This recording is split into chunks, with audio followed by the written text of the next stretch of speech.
Is marriage outdated for modern women?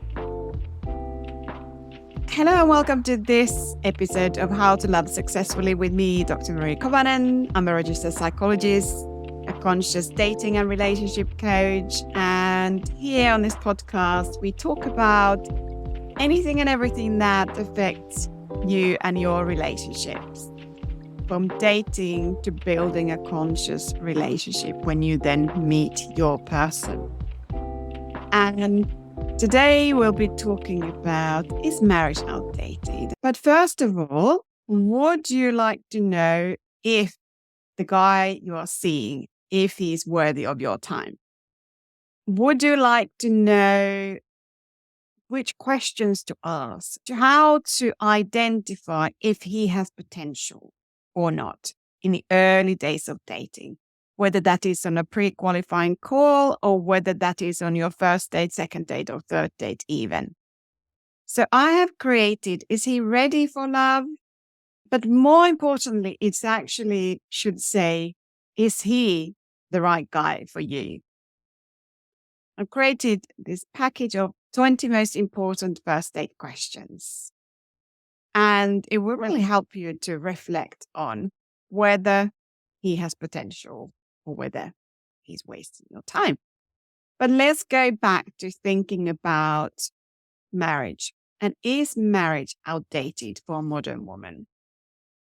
I will today talk quite a lot about my personal experiences and my own thoughts about marriage before getting married. And then now that I've been married for 13 years this year, and whether I would still get married. And hopefully helps you to reflect a little bit on your own thoughts. So many times I hear women saying, I don't know if I want to get married, but I want to be in a long-term relationship. And I very much said the same thing.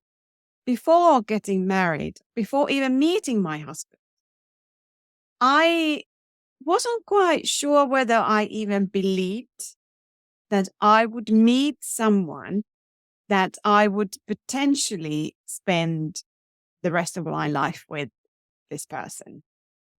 And I knew that I wanted to be in a long-term relationship. But the idea of marriage or being in such a committed relationship for such a long time was real question mark. And I didn't know if I believed in it. Did it mean in some ways that it would tie me down? Did it mean that I would need to give up on my independence? Because I was very much of a girl about time, very independent. And all of those kind of worries really were somewhere in the back of my mind now, looking back. And even then, when I met my husband, and yes, he did propose after maybe 3 years or so, roughly about that sort of time. I knew that I wanted to get married to him, but in some ways, I was quite scared. And actually, in some ways, I was worried that this would mean about losing my independence. And actually, what I now know, that it was really being scared about building something so long term and doubts really about myself, whether I would be capable of doing that. And then when we did get married, it was in some ways like a huge weight had been lifted off. I felt more at ease and at peace, perhaps, than ever before. Because now I belong somewhere. There was a unit that I belonged to. And I'd been longing and secretly kind of resisting that feeling all of these years. But then I was able to relax. And I loved being married. I loved not just the idea, but actually being and having a unit. And now, of course, we've created a family with 2 kids, well, 2 wild boys. And it is the commitment and the vows that we made at the time. It is the commitment that keeps us going and helps us to really navigate through those times when it feels difficult, when we maybe feel more distant from each other. And of course, it is the friendship that we build beforehand. The friendship that we had is also, and the kind of the memory of that early years also helps us to navigate those times when we maybe feel more apart. And then it is the conscious awareness that I'm capable and trusting myself that every decision I make every day for building this relationship, like on his side, of course, is the same, but I can only speak for myself. It is the commitment and the awareness that I am capable. I can build this relationship. The way I contribute to this relationship, the way I am in this relationship, it really creates foundations of this family. Because without our committed relationship, it wouldn't be such a solid hope. Actually making the commitment, the legal commitment. I mean, there are obviously very many kind of legal benefits to being married. But besides that, it was a sense of relief because we had publicly announced that we want to build something. Whilst I grew up to be this very independent woman, I was always secretly longing for that connection. And I don't think marriage is outdated in any way.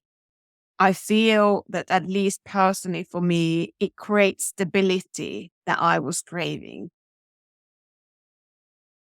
Even if at times I wanted to resist it. But it created this sense of we are now creating this unit. We're not merging with each other. We are two individuals who are committing to build this relationship and this home together. And although I had this idea that I need to be this super independent modern woman, what I really long for and how we are biologically designed, we're designed to bond with someone and create something bigger that goes beyond just me, a unity, connection, bond, however you want to call it. So it is really not outdated at all. It is so much more than the party to celebrate, of course, but the commitment that we have made to each other, but also publicly announced. And then, of course, it's legally binding. So if you are now thinking, is marriage for me? Perhaps it's not. What is it that you believe about it? Do you believe that it will somehow hinder you? It will stop your growth? Well, then you need to think about what kind of person do you want to have a relationship with? Because the relationship allows you to grow as long as you are with someone who's on the same page with you. If you are in a relationship with someone who wants to stop your growth and is not wanting to grow in the relationship,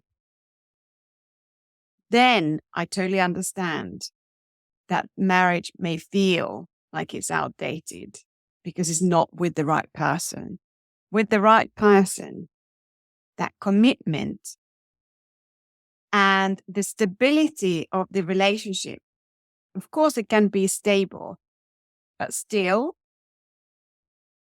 many people, even according to research, if you are not in a legally binding contract, of course, it's easier to walk away from it. Whereas when you're married, you have to really consider,